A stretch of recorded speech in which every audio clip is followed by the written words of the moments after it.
രുചീസ് favourite വേൾഡിന്റെ വചന കേൾവിയിലേക്ക് എല്ലാവർക്കും സ്വാഗതം. പ്രതിദിന വിശുദ്ധ വേദ പുസ്തക വായന 920 ദിവസം. സഖരിയാവിന്റെ പുസ്തകം 11 അധ്യായം. ലെബാനോനെ, നിന്റെ ദേവദാരുക്കൾ തീക്ക് ഇരയായി തീരേണ്ടതിന് വാതിൽ തുറന്നു വയ്ക്കുക. ദേവദാരു വീണും മഹത്തുക്കൾ നശിച്ചും ഇരിക്കയാൽ സരളവൃക്ഷമേ ഓളിയിടുക. ദുർഗമ വനം വീണിരിക്കയാൽ ബാശാനിലെ കരുവേലങ്ങളെ ഓളിയിടുവിൻ. ഇടയന്മാരുടെ മഹത്വം നശിച്ചിട്ട് അവർ മുറയിടുന്നത് കേട്ടുവോ? യോർദാന്റെ മുറ്റുകാട് നശിച്ചിട്ട് ബാലസിംഹങ്ങളുടെ ഗർജനം കേട്ടുവോ?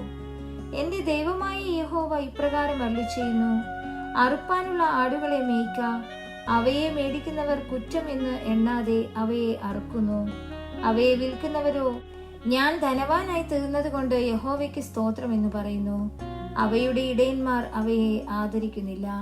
ഞാൻ ഇനി ദേശനിവാസികളെ ആദരിക്കയില്ല എന്ന് യഹോവയുടെ അരുളപ്പാട്. ഞാൻ മനുഷ്യരെ ഓരോരുത്തരെ അവനവന്റെ കൂട്ടുകാരന്റെ കയ്യിലും അവനവന്റെ രാജാവിന്റെ കയ്യിലും ഏൽപ്പിക്കും. അവൻ ദേശത്തെ തകർത്ത് കളയും. അവരുടെ കയ്യിൽ നിന്ന് ഞാൻ അവരെ രക്ഷിക്കുകയുമില്ല. അങ്ങനെ അറുപ്പാനുള്ള ആടുകളെ, കൂട്ടത്തിൽ അരിഷ്ടത ഏറിയവയെ തന്നെ മേയിച്ചുകൊണ്ടിരിക്കുമ്പോൾ ഞാൻ 2 കോൽ എടുത്ത് ഒന്നിന് ഇമ്പമെന്നും മറ്റേതിന് ഒരുമ എന്നും പേരിട്ടു. അങ്ങനെ ഞാൻ ആടുകളെ മേയിച്ചു കൊണ്ടിരുന്നു. എന്നാൽ ഞാൻ ഒരു മാസത്തിൽ 3 ഇടയന്മാരെ ഛേദിച്ചു കളഞ്ഞു.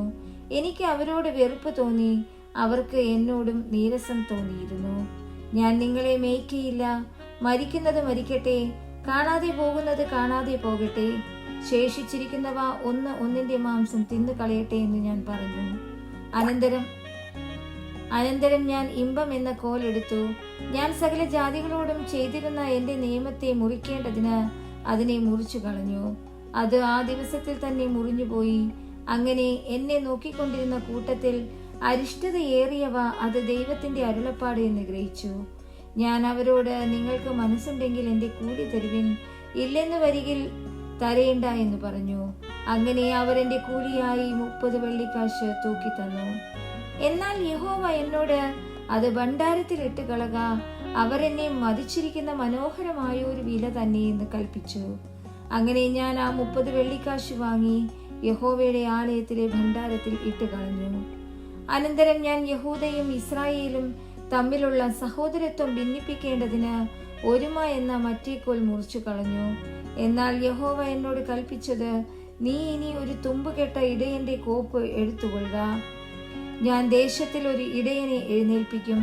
അവൻ കാണാതെ പോയവയെ നോക്കുകയോ ചിതറിപ്പോയവയെ അന്വേഷിക്കുകയോ മുറിവേറ്റവയെ പൊറുപ്പിക്കുകയോ ദീനമില്ലാത്തവയെ പോറ്റുകയോ ചെയ്യാതെ തടിച്ചവയുടെ മാംസം തിന്നുകയും കുളമ്പുകളെ കീറിക്കളയുകയും ചെയ്യും. ആട്ടിൻകൂട്ടത്തെ ഉപേക്ഷിച്ച് കളയുന്ന തുമ്പുകെട്ട ഇടയന് അയ്യോ കഷ്ടം! അവന്റെ ഭുജത്തിനും വലം കണ്ണിനും വരൾച്ച. അവന്റെ ഭുജം അശേഷം വരണ്ടും വലം കണ്ണ് അശേഷം ഇരുണ്ടും പോകട്ടെ.